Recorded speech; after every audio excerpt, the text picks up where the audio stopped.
يهد الله فلا مضل له ومن يضلله فلا هادي له ونشهد أن لا إله إلا الله وحده لا شريك له ونشهد أن سيدنا وسندنا وحبيبنا ومولانا محمدا عبده ورسوله الذي أرسله بالحق بشيرا ونذيرا وداعيا إلى الله بإذنه وسراجا منيرا فقد قال الله تبارك وتعالى في كلامه المجيد وفيه فرقانه الحميد أعوذ بالله من الشيطان الرجيم بسم الله الرحمن الرحيم الله لا إله إلا هو الحي القيوم لا تأخذه سنة ولا نوم له ما في السماوات وما في الأرض من ذا الذي يشفع عنده إلا بإذنه يعلم ما بين أيديهم وما خلفهم ولا يحيطون بشيء من علمه إلا بما شاء وسع كرسيه السماوات والأرض ولا يئوده حفظهما وهو العلي العظيم صدق الله العظيم وقال رسول الله صلى الله عليه وسلم من قرأ آية الكرسي في دبر كل صلاة مكتوبة لم يمنعه من دخول الجنة إلا أن يموت أو كما قال النبي عليه الصلاة والسلام صلى الله تعالى عليه وعلى آله وأصحابه وبارك وسلم تسليما كثيرا كثيرا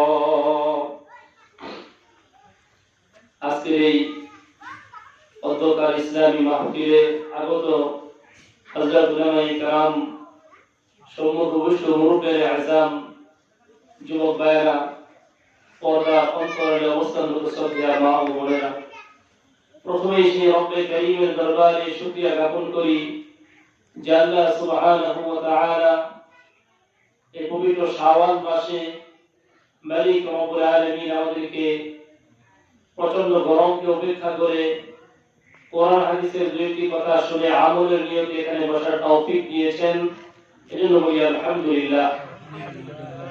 আমি আপনাদের সামনে পবিত্র কালামে পাকের সূরা বাকারার 255 নং আয়াতে কারিমা তেলাওয়াত করেছি, যেটাকে আমরা ছোট করে বললে যেটাকে বলা হয় আয়াতুল কুরসি। অর্থাৎ আমি আপনাদের সামনে আয়াতুল কুরসি তেলাওয়াত করেছি। এজন্য আয়াতুল কুরসির দুই একটা ফজিলত শুনে ইনশাআল্লাহ এখান থেকে দুই একটা কথা শুনে অতি অল্প সময়ের মধ্যে 20 থেকে 30 মিনিট সময়ের ভিতরে ইনশাআল্লাহ আলোচনা শেষ হয়ে যাবে, দোয়া হয়ে যাবে। পুরুষের তোমরা যেহেতু মামুনরা আসছেন এজন্য কথাগুলো খেয়াল করবেন, আমলগুলো খেয়াল করবেন। অন্তত আজকের মাহফিল থেকে, আজকের ইসলামী মাহফিল থেকে একটা আমল ধরে নিয়ে ফিরতে পারেন, তাহলে কষ্ট করে আপনাদের এখানে আসা আপনার জন্য সফল হবে, কামিয়াব হবে। এইজন্য পবিত্র কালামে পাকের মধ্যে সূরা বাকারা অত্যন্ত দামি একটা সূরা। এর মধ্যে সূরা বাকারার মধ্যে সবথেকে দামি আয়াত হলো এটা আয়াতুল কুরসি, যেটাকে ইসমে আযম কারোর মধ্যে বলা হয়। আয়াতুল কুরসি কত দামি, আল্লাহ রাসূল সাল্লাল্লাহু আলাইহি ওয়াসাল্লাম আয়াতুল কুরসি সম্পর্কে বলেছেন, মান ক্বারা আয়াতুল কুরসি ফি দুবুরি কুল্লি সালাতিন মাকতুবাতিন লাম ইয়ামনাহু মিন দুখুলিল জান্নাহ ইল্লা আইয়ামুত। যেই ব্যক্তি পুরুষ হোক অথবা মহিলা হোক, যেই ব্যক্তি প্রত্যেক ফরজ নামাজের পরে, মাহবুবরা কথাগুলো খেয়াল করবেন, প্রত্যেক ফরজ নামাজের পরে একবার আয়াতুল কুরসি পড়বে। প্রত্যেক ফরজ নামাজের পরে যেই মাহবুব যে পুরুষ একবার আয়াতুল কুরসি পড়বে, নবীজি বলেন সে জান্নাতে পৌঁছার জন্য শুধুমাত্র তার জন্য মৃত্যুরাই প্রতিবন্ধক, অর্থাৎ সে মারা যাবে আর সরাসরি আল্লাহর জান্নাতে চলে যাবে। সুবহানাল্লাহ। এজন্য আমরা প্রত্যেক ফরজ নামাজের পরে এই আয়াতুল কুরসি পড়তে 1 থেকে 1.5 মিনিট সময় লাগে।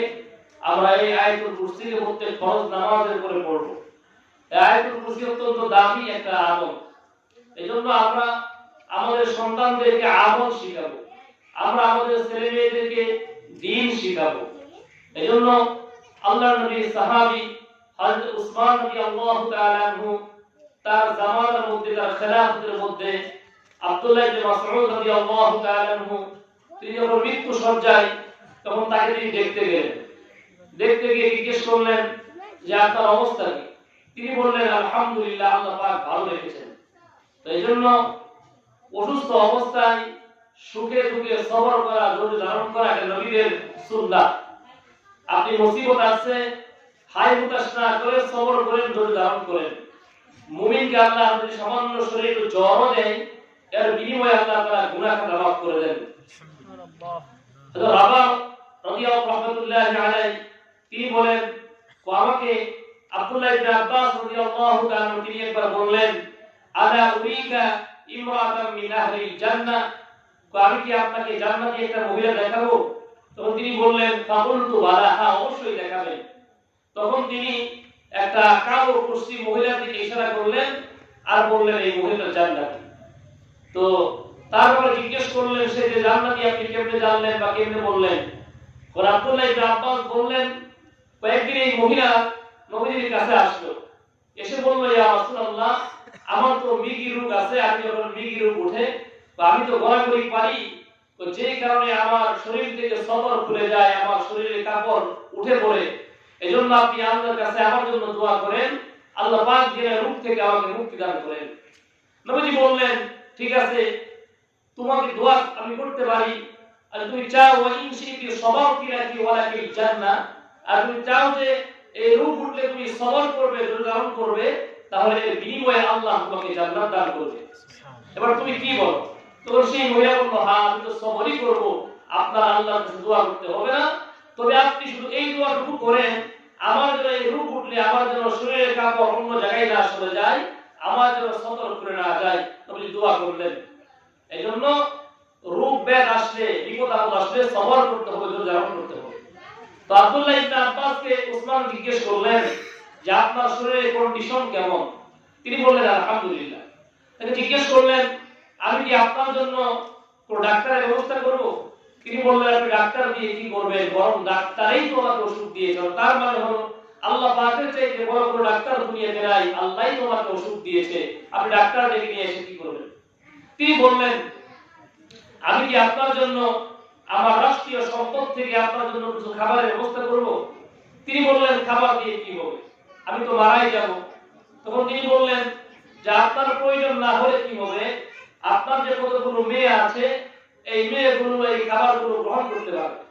তখন তিনি বললেন, আপনি কি নবীজির জবান থেকে শুনেন নাই, মান করা সূরাতুল ওয়াকিয়া ফি কুল্লি লাইলাতিন লা তুসিবহু ফাকাতান আবাদা, যে ব্যক্তি প্রত্যেক রাতে সূরা ওয়াকিয়ার তেলাওয়াত করবে, আল্লাহ পাক রব্বুল আলামিন মৃত্যু পর্যন্ত তাকে রিজিকের জন্য কষ্ট করাবেন না।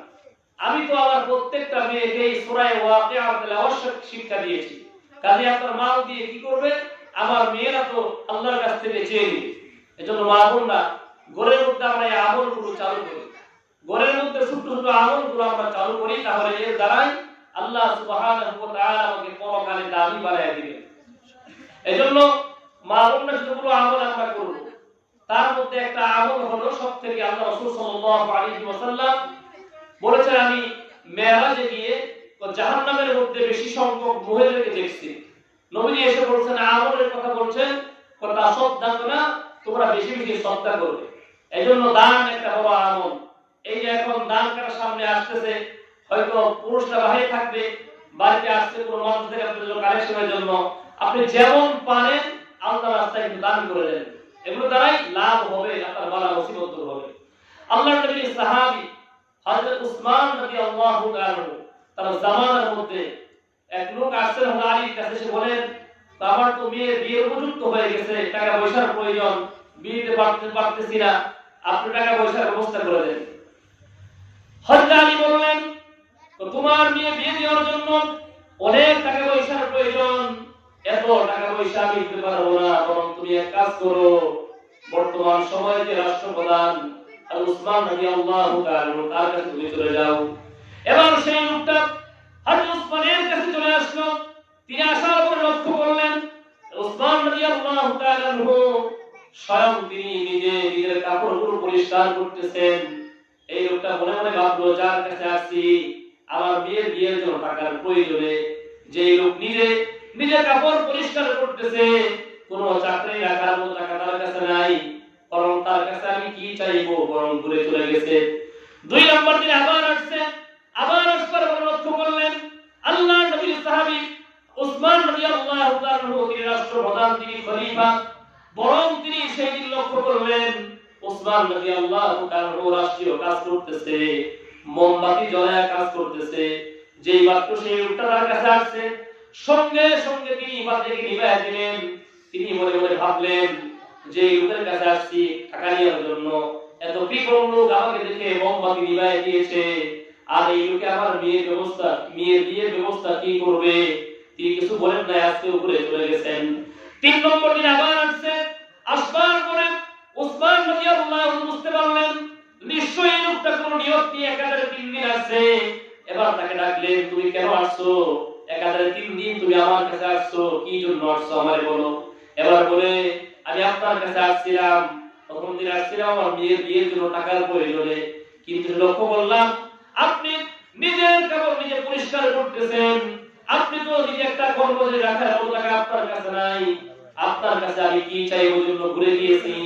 2 নম্বর দিন আসার পর লক্ষ্য করলাম আপনি আমাকে দেখে মোমবাতি নিভাইয়া দিলেন, ভাবলাম আপনার কাছে টাকা চাই না কি, আজকে আসছি আপনার কাছে, আজকে এসে লক্ষ্য করলাম আপনি জয়তুনের তেল দিয়ে রুটি খাচ্ছেন, আপনি একজন রাষ্ট্রপ্রধান হয়ে সামান্য রুটি খাচ্ছেন, এই জন্য ভাবলাম আপনার কাছে চাই না কি, আজকেও চলে যাওয়ার জন্য মনস্থ করেছিলাম।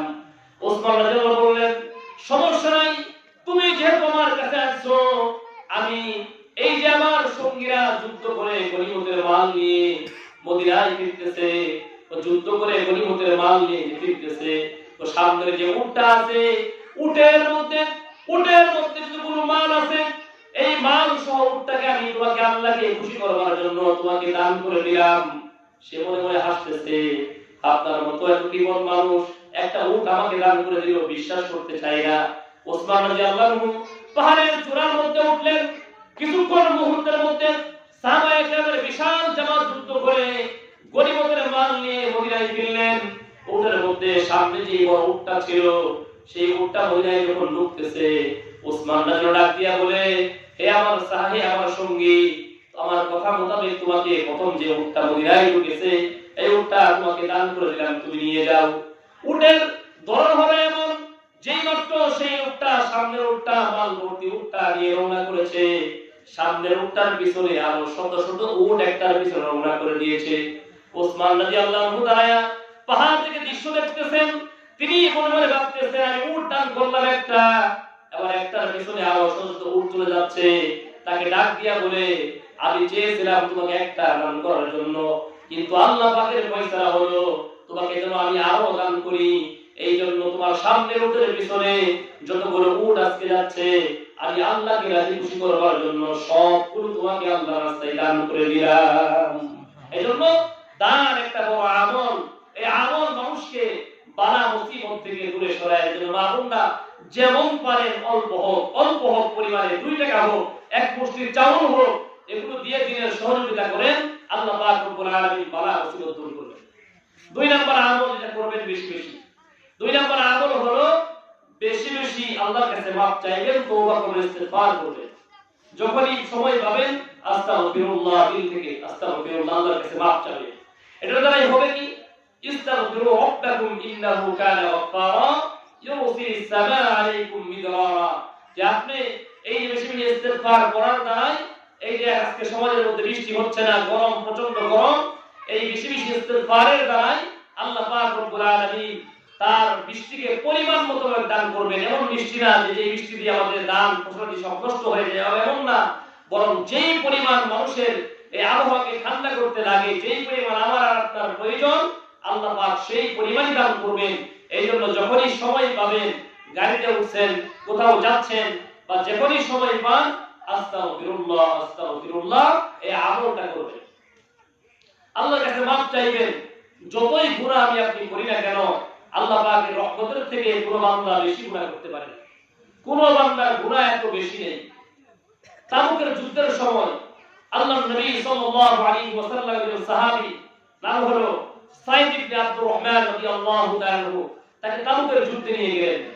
তার বাড়িতে ছিল তার সুন্দরী স্ত্রী, তাকে দেখাশোনা করার জন্য, তার বাজারঘাট করে দেওয়ার জন্য দায়িত্ব দিয়ে গেলেন সাহাবী সাআলাবাতুল আনসারী রাদিয়াল্লাহু তাআলা আনহু। তাকে দায়িত্ব দিয়ে গেলেন, বললেন যে সাইদ ইবনে আব্দুর রহমান তো তাবুকের যুদ্ধে চলে যাচ্ছে, তোমার এই যে ভাই সাইদ ইবনে আব্দুর রহমান তার ঘরের মধ্যে কি কি প্রয়োজন আছে, বাজারে কি যা প্রয়োজন লাগে, এই বাজার থেকে সবকিছু নিয়ে এসে দিন। এবার সাআলাবাতুল আনসারী এবার সাইদ ইবনে আব্দুর রহমানের স্ত্রীর বাজার সবাই সবকিছু করে দিচ্ছেন। শয়তান তাকে লুকায় ফেলে দিল। শয়তান তাকে বলল, তোমার ভাই সাইদ ইবনে আব্দুর রহমান তার স্ত্রী বড় সুন্দর, তুমি এই সুযোগে তার সঙ্গে জেনায় লিপ্ত হয়ে যাও। এবার শয়তান অন্তরে মন্ত্রণী একবার করে সাআলাবাতুল আনসারী সাইদ ইবনে আব্দুর রহমানের স্ত্রীর হাতের মধ্যে গিয়ে ধরে ফেলল।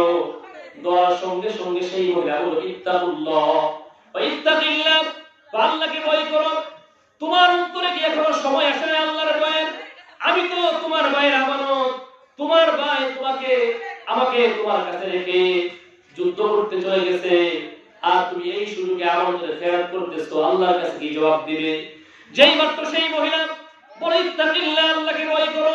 এবার সাআলাবাতুল আনসারী অন্তরের মধ্যে কথা এমন ভাবে হিট করেছে, সে মুহূর্তের মধ্যে সেই মহিলার হাত ছেড়ে দিয়ে সেই পাহাড়ের মধ্যে চলে গেছে। পাহাড়ের মধ্যে চলে গিয়ে চোখ থেকে পানি ঝরায় কাঁদতেছে, আল্লাহ আমি কেন আমাদের খেয়ানত করলাম, আমি কেন জুলুম করলাম, আমি কেন আমার ভাইয়ের আমাদের খেয়ানত করলাম। অদূরে খুব চোখ থেকে পানি ঝরাইতেছে, খুব কাঁদতেছে। এবার এই সাহাবী আবু বকর সিদ্দিকের কাছে খবর পাঠিয়ে দিল, জিজ্ঞেস করলেন, আমি তো এই গুনাহ করে ফেলেছি, আমার ভাই সাইদ ইবনে আব্দুর রহমান তাবুকের যুদ্ধে চলে গেছে, আমি তো তার আমানতের খেয়ানত করেছি, আল্লাহ পাক রব্বুল আলামিন কি আমাকে এই গুনাহ থেকে maaf করবে? এবার আবু বকর সিদ্দিক বললেন, আমি জানি আল্লাহ maaf করবে কিনা, কিন্তু তুমি কেন তোমার ভাইয়ের আমানতের খেয়ানত করলা? তুমি আমার দরবার থেকে সরে যাও। উমরের কাছে খবর পাঠালো, তিনি একই প্রশ্নের উত্তরে বললেন, তো তুমি কেন তোমার ভাইয়ের আমানতের খেয়ানত করলা? তুমি আমার দরবার থেকে দূরে সরে যাও। এবার আল্লাহর নবী বিশ্বনবী মুহাম্মদুর রাসূলুল্লাহ সাল্লাল্লাহু আলাইহি ওয়াসাল্লাম তাবুকের যুদ্ধ থেকে আসবার পরে এবার লক্ষ্য করলেন সাআলাবাতুল আনসারী মদিনার মধ্যে নাই, তারে খবর পাঠানো হলো, সে কোথায় চলে গেল। এবার সাহাবায়ে কেরাম ধরে নবীজির কাছে নিয়ে আসলো। আল্লাহর নবী বললেন, হে সাহাবা, আল্লাহ তোমাকে maaf করবে কিনা আমার জানা নাই, কিন্তু তুমি কেন তোমার ভাইয়ের আমানতের খেয়ানত করেছো, তুমি আমার দরবার থেকে সরে যাও। এবার সাআলাবাতুল আনসারী পাহাড়ের মধ্যে চলে গিয়ে দুইটা হাত নিজের হাতের মধ্যে বেঁধে আল্লাহর কাছে কান্নাকাটি করতে লাগলেন, বলতে, আল্লাহর নবী সাহাবী আবু বকর সিদ্দিক আমাকে বিদায় করে দিয়েছে, ওমর আমাকে বিদায় করে দিয়েছে, স্বয়ং আল্লাহর নবী আমাকে বিদায় করে দিয়েছে, আয় আল্লাহ আমার গুনাহ তুমি maaf করে দাও। কাঁদতেছে। এবার আল্লাহ পাক রব্বুল আলামিন জিবরাইল আমিনকে নবীজির কাছে পাঠিয়ে দিয়ে বললেন, হে নবী, আল্লাহ পাক রব্বুল আলামিন আমাকে পাঠিয়েছে। আল্লাহ পাক বলেছেন যে ওয়াল্লাযীনা ইযা ফাআলু ফাহিশাতান আও যালামু আনফুসাহুম জাউকা ফাস্তাগফিরুল্লাহ। আল্লাহ পাক আমাকে জিজ্ঞেস করেছেন, এই যে মাখলুকগুলোর মালিক কি আপনি নাকি আল্লাহ? আল্লাহ বললেন, এই মাখলুকগুলোর মালিক হলো আল্লাহ। তো তাহলে আপনি কেন সাআলাবাতুল আনসারীকে বিদায় করলেন? আল্লাহ পাক রব্বুল আলামিন তার তওবাকে এমনভাবে কবুল করেছে, আল্লাহ তার জিন্দেগির গুনাহকে মাফ করে দিয়েছে। আল্লাহর বিশ্বনবী মুহাম্মদুর রাসূলুল্লাহ সাল্লাল্লাহু আলাইহি ওয়াসাল্লাম সাহাবায়ে কেরামকে পাঠালেন, এই খোঁজ নিয়ে দেখো আমার সাহাবী সাহাবাতুল আনসারী কোথায় আছে? আবু বকর সিদ্দিক আর ওমর খুঁজতে লাগলেন এই সাহাবী কোথায় আছে। খুঁজতে খুঁজতে পাহাড়ের পাশে গিয়ে জিজ্ঞেস করলেন এক রাখালকে, তোমরা কি এমন একজন সাহাবীকে দেখছো, এমন একজন মানুষকে দেখছো? সেই রাখালের জবাব হলো, আমি তো আপনাদের সেই লোককে চিনি না, কিন্তু এখানে একটা লোক এমন আছে প্রত্যেকদিন রাতের বেলা জাহান্নামের আগুনের হয়ে এমন ভাবে কান্নাকাটি করে, তার কান্নার আওয়াজ শুনে আমাদের গরু ছাগলগুলো ঘাস খেতে চায় না, তার কান্নার কারণে আমাদের গরু ছাগলগুলো চোখ থেকে পানি জড়ায়। ওমর ডাক দিয়ে বলে, হে আবু বকর সিদ্দিক, এটাই তো হলো সাহাবাতুল আনসারী। তার কাছে গেলেন, তাকে নিয়ে আল্লাহর নবী বিশ্বনবী মুহাম্মদুর রাসূলুল্লাহ সাল্লাল্লাহু আলাইহি ওয়াসাল্লামের দরবারে তারা আসতেছে। নবীর কাছে আসতে আসতে ফজর ওয়াক্ত হয়ে গেল। আল্লাহর নবী নামাজ শুরু করলেন, ফজরের নামাজ শুরু করলেন। সাহাবাতুল আনসারী নবীর পিছনে নামাজ দাঁড়ায় গেলেন। আল্লাহর নবী লক্ষ্য করলেন, যখন সূরা কেরাত পড়লেন, কেরাতের মধ্যে নবী বললেন, আল্লাহুমুত তাকাসুর। নবীর পিছনে আওয়াজ হলো, বিকট একটা আওয়াজ হলো। নবী আবার বললেন, হাত্তা যুরতুমুল মাকাবির। আবার আওয়াজ হলো। নবী নামাজ শেষ করলেন।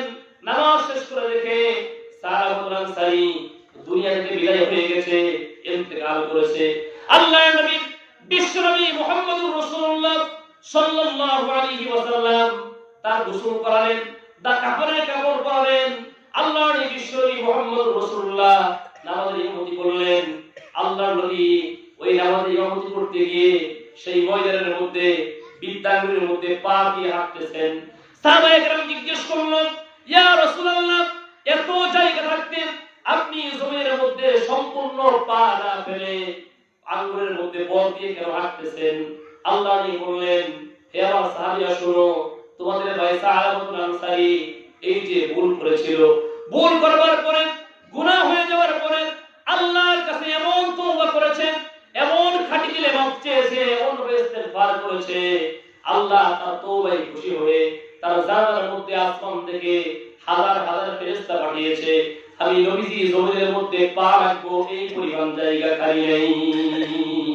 এই জন্য সম্মানিত মা ও বোনেরা, আল্লাহর কাছে বেশি বেশি মাফ চাইবেন, ইস্তেগফার করবেন। এজন্য আমি যে আমলের কথাটা বলতেছিলাম, যে আমলটা হলো আয়াতুল কুরসি। যখনই সময় পাবো আমরা এই আয়াতুল কুরসিটা বেশি বেশি পড়ব। আয়াতুল কুরসি আরেকটা ফজিলত হলো, সহিহ বুখারীতে হাদিস আছে, আল্লাহর নবী সাল্লাল্লাহু আলাইহি ওয়াসাল্লাম আবু হুরায়রা রাদিয়াল্লাহু তাআলাকে রমজান মাসের মধ্যে যাকাতের মালকে পাহারা দেওয়ার জন্য দিলেন। রাতে এরা লক্ষ্য করলেন, কে জানি আয়েশা বস্তার ভিতরে হাত ঢুকাই দিয়া মাল বের করতেছে। তো আবু হুরায়রা তার হাত ধরলেন খপ করে। তো হাত ধরার পর জিজ্ঞেস করলেন, তো সেই আকুতি মিনতি, বা আমার তো গরিব মানুষ, আমার ছেলে মেয়ে আছে, তুমি আমার ছেড়ে দাও, নবীর দরবারে আমাকে নিও না। সেই কথা বলবার পরে আবু হুরায়রা রাদিয়াল্লাহু তাআলা ছেড়ে দিয়েছেন। আবু হুরায়রা যখন সকালে নবীর কাছে গেছেন, নবীজি বললেন, আবু হুরায়রা, তোমার সেই চুরের কি খবর, সেই বন্দির কি খবর? তিনি বললেন, ইয়া রাসূলুল্লাহ, সে তো গরিব মানুষ, আকুতি মিনতি করেছে, তাই আমি ছেড়ে দিয়েছি। নবীজি বললেন, সে কাযাবতা ইন্নাহু সায়াউদু, সে মিথ্যা বলছে, আজকে তোমার কাছে সে আরামে আবার আসবে। আবু হুরায়রা জি বলেন, নবী যখন আমাকে বলছেন আজকে সে আবার আসবে, আমি এখানে কনফার্ম হয়ে গেছি যে আজকে আবার আসবে। তো আজকে রাতে এই লোকটা এসে আবার বস্তার মধ্যে হাত ঢুকায় মাল বের করতেছে। তো আজকে ওদের হাত ধরলাম, তো আজকে হাত ধরে বললাম, আজকে নবীর কাছে নিয়েই যাব, তুমি কেন যাকাতের মাল চুরি করার জন্য আসছো? সে আজকেও বলতেছে, ভাই ভুল হয়ে গেছে, আমি তো গরিব মানুষ, আমার ছেড়ে দাও তুমি। তো আবু হুরায়রার অন্তরে আজকেও দয়া হয়েছে, আজকেও তাকে ছেড়ে দিয়েছে। আবু হুরায়রা যখন পরের দিন সকালবেলা নবীর কাছে গেছেন, তো নবী বলেন, হে আবু হুরায়রা, তোমার সেই রাতের চুরের কি খবর? বলে, ইয়া রাসূলুল্লাহ, সে তো আসছিল, গরিব মানুষ, আকুতি মিনতি করে তারা ছেড়ে দিয়েছি। নবীজি বললেন, হুয়া কাযাবতা ইন্নাহু সায়াউদু, সে আজকেও তোমাকে মিথ্যা বলেছে, সে আজকে রাতে, আগামী কাল রাতে আবার আসবে। আবু হুরায়রা বলেন, আজকেও আমি বসে আছি, আজকে রাতে আসলে তাই আমি ধরব। সে যখন আসছে 3 নম্বর রাতে আবার এসে আবার বস্তার মধ্যে হাত ঢোকায় মাল বের করতেছে। তো আবু হুরায়রা আজকেও হাত ধরছেন, বলছেন, আজকে তোরা রেহাই নাই, একাধারে তুই 2 দিন আমাকে ফাঁকি দিছস, আজকে তোকে আমি নবীর কাছে নিয়েই যাব, তুমি কেন প্রত্যেকদিন গরিব মানুষের যাকাতের মাল চুরি করার জন্য আসো? আজকে রাতে এই চোর আবু হুরায়রাকে বলতেছে, আবু হুরায়রা, তুমি যদি আমাকে নবীর কাছে না নিয়ে যাও, তোমাকে আমি একটা আমল শিখাই দেই, যে আমলটা তুমি প্রত্যেকদিন রাতের বেলা ঘরের মধ্যে করলে এই মাল তোমাকে পাহারা দিতে হবে না, বরং প্রত্যেক রাতে তোমার মাল সম্পদ পাহারা দেওয়ার জন্য আল্লাহ পাক আসমান থেকে একটা ফেরেশতা নিযুক্ত করবে। তুমি এখন কি বলো? আবার তার আমলটা বলো। তো প্রত্যেক রাতে শোয়ার আগে একবার আয়াতুল কুরসি পড়বা। একবার আয়াতুল কুরসি পড়লে আল্লাহ পাক রব্বুল আলামিন আসমান থেকে ফেরেশতার মাধ্যমে তোমার মালকে হেফাজত করবে। আবু হুরায়রা আজকে এই কথা শুনে তাকে ছেড়ে দিয়েছেন। নবীজি আজকে বললেন, আবু হুরায়রা আজকে তাকে ছাড়ছো কেন?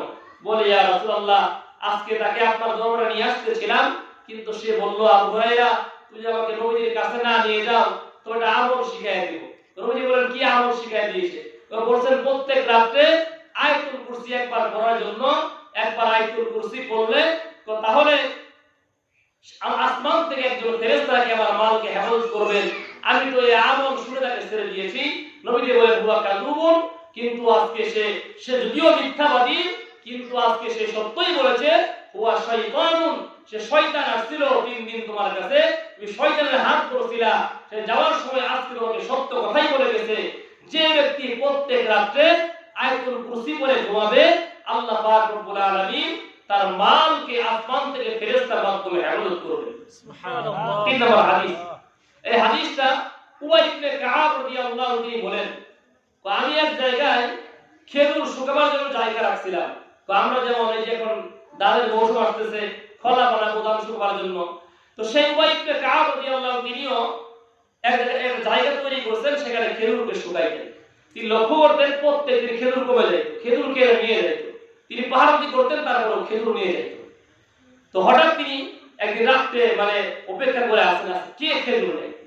হঠাৎ তিনি লক্ষ্য করলেন কিছুক্ষণ পরে একটা লোক আসছে। তো তার হাদিসের মধ্যে আসছে, তো তিনি তার হাত ধরলেন, হাতের মধ্যে লক্ষ্য করলেন তার শরীরটা কুকুরের পশমের মতো এবং পশম। তো তিনি জিজ্ঞেস করলেন যে, তুমি কে বা কেন আসছো, আমার খেজুর নেওয়ার জন্য কেন আসছো? সে বলে, আপনি তো প্রতিদিন খেজুর শ্রদ্ধা করেন, এজন্য আসছি। তো সে বলে, তুমি কে? তো আমি বললাম, জি। তো তুমি প্রত্যেকদিন আমার খেজুর নিয়ে যাও, আজকে তুমি আমার খেজুর তোমাকে আর নিয়ে দেওয়া যাবে না। তো সে যখন চলে যাবে, ও যাওয়ার সময় তাকে জিজ্ঞেস করলাম যে, তোমাদের জিনদের অত্যাচার থেকে বাঁচার জন্য কোনো আমল কি আছে?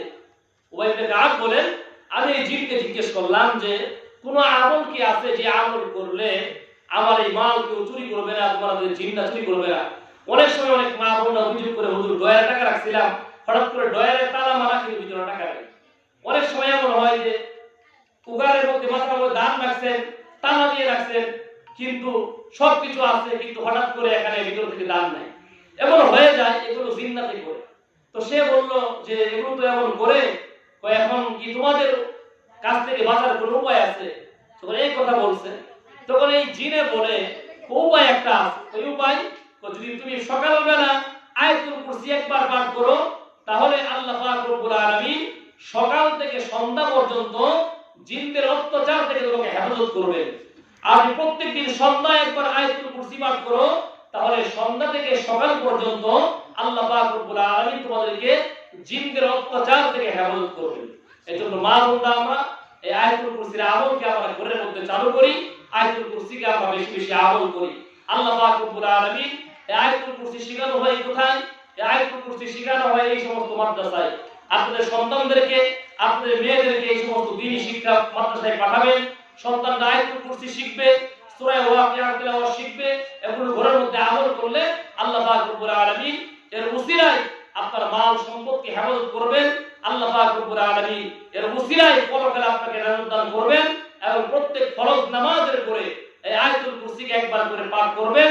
এর বিনিময়ে আল্লাহ পাক রব্বুল আলামিন আপনি মারা যাবেন, আপনি মারা যেতে দেরি, আল্লাহ পাক আপনাকে জান্নাতে পৌঁছতে দেরি করবেন না। আল্লাহ পাক রব্বুল আলামিন আমাদেরকে আমলগুলো করার তৌফিক দান করুন। আমিন। ওয়া আখিরু দাওয়ানা আলহামদুলিল্লাহি রাব্বিল আলামিন। আল্লাহুম্মা সাল্লি আলা মুহাম্মাদিন ওয়া আলা আলি মুহাম্মাদ কামা সাল্লাইতা আলা ইব্রাহিম ওয়া আলা আলি ইব্রাহিম ইন্নাকা হামিদুম মাজিদ। আল্লাহুম্মা বারিক আলা মুহাম্মাদিন ওয়া আলা আলি মুহাম্মাদ কামা বারাকতা আলা ইব্রাহিম ওয়া আলা আলি ইব্রাহিম ইন্নাকা হামিদুম মাজিদ। কয়েকবার ইস্তিগফার করি। আজকে বৃষ্টি হচ্ছে না, প্রচন্ড গরম, এজন্য কয়েকবার ইস্তিগফার করি। আস্তাগফিরুল্লাহ ইন্নাল্লাহা গফুরুর রহিম, আস্তাগফিরুল্লাহ ইন্নাল্লাহা গফুরুর রহিম, আস্তাগফিরুল্লাহাল্লাযী লা ইলাহা ইল্লা হুয়াল হাইয়ুল কাইয়্যুম ওয়া আতুবু ইলাইহি লা হাওলা ওয়া লা কুওয়াতা ইল্লা বিল্লাহ। العظيم اللهم آمين ربنا ظلمنا أنفسنا وإن لم تغفر لنا وترحمنا لنكونن من الخاسرين يا حي يا قيوم برحمتك أستغيث ربنا أتم لنا نورنا واغفر لنا إنك على كل شيء قدير আল্লাহ সারা জিন্দেগি গুনাহ করি আল্লাহ এশার নামাজের পরে মুরব্বির আযমদেরকে নিয়ে আল্লাহ পর্দার অন্তরে আল্লাহ মামুনদেরকে নিয়ে আপনার দরবারে হাত তুলে ধরেছি আল্লাহ আল্লাহ সারা জিন্দেগি গুনাহে ভরা আল্লাহ এমন কোন গুনাহ বাদ রাখি নাই যে গুনাহ আমরা করি নাই আল্লাহ গুনাহ করতে করতে আপনার রহমতের বৃষ্টি আমরা বন্ধ করে দিয়েছি আল্লাহ আল্লাহ কাজ করে আপনি আমাদের জিন্দেগির গুনাহগুলো মাফ করে দেন আল্লাহ আপনি আমাদেরকে মাফ না করলে আপনার রহমত বাড়তো না আল্লাহ মাফ করলে আপনার রহমত কমতো না আল্লাহ দিন না মাফ করে আল্লাহ আল্লাহ কাজ করে আমাদের জিন্দেগির গুনাহটা মাফ করে আল্লাহ আল্লাহ বাকি জিন্দেগি আপনার মকবুল গোলামি নসিব করেন আল্লাহ আল্লাহ তাআলা খাস করে আমরা কাজের হাত তুলে ধরেছি আমাদের আব্বা আম্মার জিন্দেগির গুনাহগুলো মাফ করেন আল্লাহ আল্লাহ আব্বা আম্মা দুনিয়াতে বড় নিয়ামত আল্লাহ আব্বা আম্মা দুনিয়াতে বেঁচে নাই তাদের কবরটাকে জান্নাতের বাগান বানায় দেন আল্লাহ আব্বা আম্মা আল্লাহ বেঁচে রয়েছে নেক হায়াত দান করেন আল্লাহ আপনার মকবুল গোলামি নসিব করে দেন আল্লাহ আল্লাহ খাস করে এখানে যে সমস্ত মা বোনরা হাত তুলে ধরেছে প্রত্যেকের দিনের নেক মাকাসদ পুরা করেন আল্লাহ জায়েজ হাসানাতগুলো পুরা করেন আল্লাহ যারা ঋণগ্রস্ত আল্লাহ ঋণ থেকে মুক্তি দান করেন যারা বিবাহে ভুগতেছে আপনার দারুল শিফা থেকে শিফায়ে কামিলা আজরা নসিব করুন আল্লাহ আল্লাহ ওই মা বোন হাত তুলে ধরেছে আল্লাহ ছেলে মেয়ে দরকার আল্লাহ ছেলে মেয়ে দান করে দেন আল্লাহ আল্লাহ অনেকের স্বামী আল্লাহ দেখতে পারে না আল্লাহ আল্লাহ স্বামীর অন্তরকে মা বোনদের দিকে মাইল করে দেন আল্লাহ আল্লাহ ঘরটা আল্লাহ মুহাব্বত আর ভালোবাসা দিয়ে ভরপুর করে দেন আল্লাহ আল্লাহ ঘরের মধ্যে পরিপূর্ণ দ্বীন ঢুকায় দেন আল্লাহ আল্লাহ এই মাদ্রাসাকে আপনি কবুল করেন মঞ্জুর করেন আল্লাহ আল্লাহ প্রত্যেকটা ছেলে মেয়েকে কবুল করেন মঞ্জুর করেন আল্লাহ আল্লাহ প্রত্যেকটা ছেলে মেয়েকে হক্কানি রব্বানি আলিম আলিমা হওয়ার তৌফিক দান করেন আল্লাহ আল্লাহ আব্বা আমার চোখের কুরআন বানায় দেন আল্লাহ আল্লাহ এই মাদ্রাসার উস্তাদের মেহনতকে কবুল করেন মঞ্জুর করেন আল্লাহ ইখলাসের সঙ্গে মেহনত করার তৌফিক দান করেন আল্লাহ আল্লাহ এই মাদ্রাসাকে আল্লাহ দিন দিন তরক্কি দান করেন আল্লাহ আল্লাহ এলাকাবাসীর দিলকে এইদিকে মাইল করে দেন আল্লাহ আল্লাহ আমাদের গুনাহের কারণে বৃষ্টি আপনি বন্ধ করে দিয়েছেন আল্লাহ আপনার কাছে মাপ চাইতেছি আল্লাহ আল্লাহ গুনাহের কারণে তো গরম দিয়ে আল্লাহ পরীক্ষা করিয়েন না আল্লাহ আল্লাহ আপনার রহমতের বৃষ্টি দান করেন আল্লাহ এমন বৃষ্টি না আল্লাহ যে বৃষ্টি আমাদের জন্য ক্ষতির কারণ হয়ে দাঁড়ায় আল্লাহ আল্লাহ পরিমাণ মোতাবেক আপনার রহমতের বৃষ্টি দান করেন আল্লাহ আল্লাহ আমাদের ফসলগুলোকে আপনার ঝড় বৃষ্টি শিলা বৃষ্টি থেকে হেফাজত করেন আল্লাহ আল্লাহ সুন্দর করে গড়ে তোলার তৌফিক দান করেন আল্লাহ রব্বিরহামহুমা কামা রব্বায়ানি সগীরা রব্বিরহামহুমা কামা রব্বায়ানি সগীরা وصلى الله تعالى على خير خلقه محمد وآله وأصحابه أجمعين برحمتك يا أرحم الراحمين